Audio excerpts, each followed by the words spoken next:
Advantage of having a certification and how this could make the difference between other candidates. The Bulats test is a fast and flexible way to accurately assess and qualify your language skills. These days, it's increasingly important to prove your English level by passing an exam. Cambridge First Certificate is a B2 level qualification that tests your reading, writing, listening, and speaking skills, as well as your understanding of English grammar and vocabulary. The Bullet certificate is accepted by more than 20,000 organizations around the world, including universities, governments, and corporations.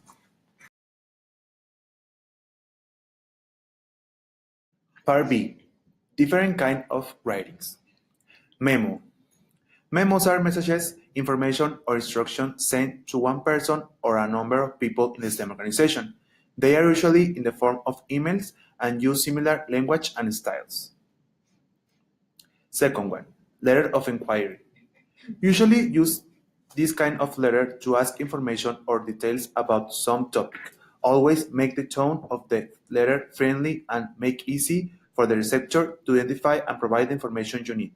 The most common letters that you could use in this kind of writing are to inquire about a job opportunity or to a franchisor. Formal email.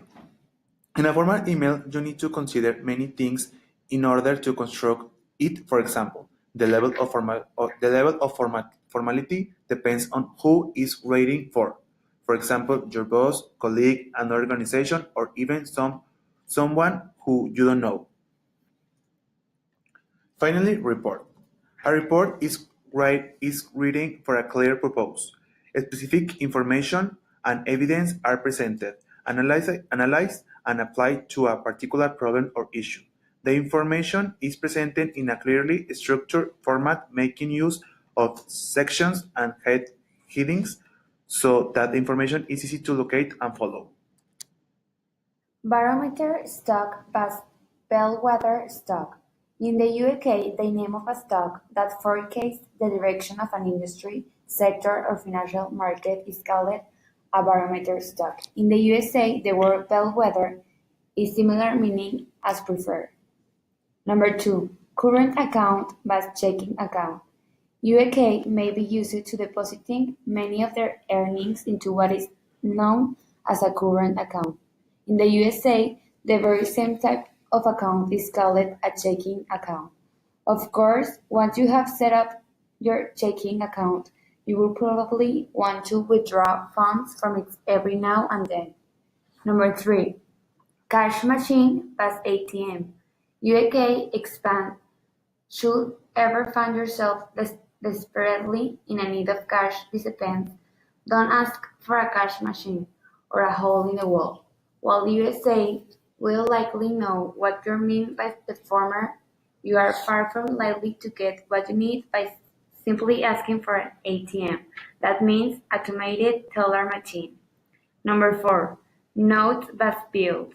Those green pieces of paper are no longer called notes, but bills. Actually, this can become immediately confusing when dining in a restaurant, whereas the UK may pay the bill with a check and the USA may pay the check with bills. Number 5. Merchant bank versus investment bank.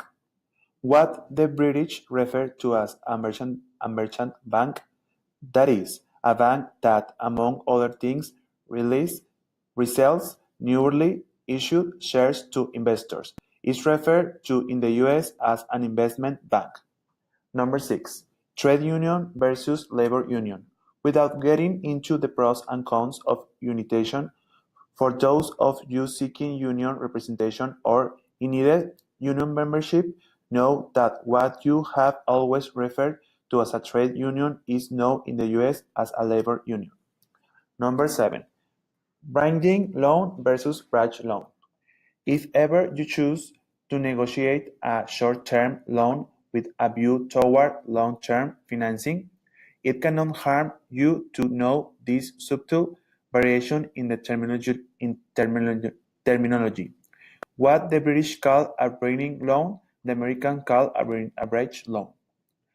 Finally, number 8. Unit trust versus mutual fund. Perhaps you are an investor looking to combine your funds without those of others to invest in stocks or bonds and the like. Whereas such an investment vehicle is known in Britain as an union trust. American financial experts know it as a mutual fund. Tutorial about how to prepare for a Bulats speaking exam. Part 1. Interview. In Part 1, you need to be able to answer questions about your background, education, job, studies, career plans, and personal interests. Part 2. Reading out loud. In Part 2, you have to read out loud 8 sentences or questions which appear on the screen.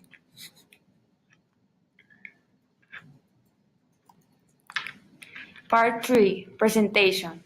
In Part 3, you have to give a short presentation about a work-related topic which appears on the screen.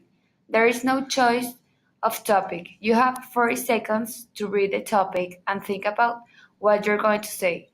You then have 1 minute to speak about the topic. Part 4. Presentation with graphics. In Part 4, you have to talk about some visual information which appears on screen. You have 1 minute to look at the visual and think about what you are going to say. You then have 1 minute to speak about the visual. You need to consider that you are going to present different kind of graphs such as pie charts, bar charts, among others. Finally, Part 5.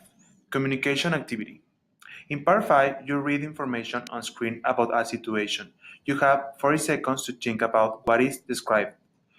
You then hear 5 questions about the situation on which you have to give your opinion. Thank you for taking this tutorial.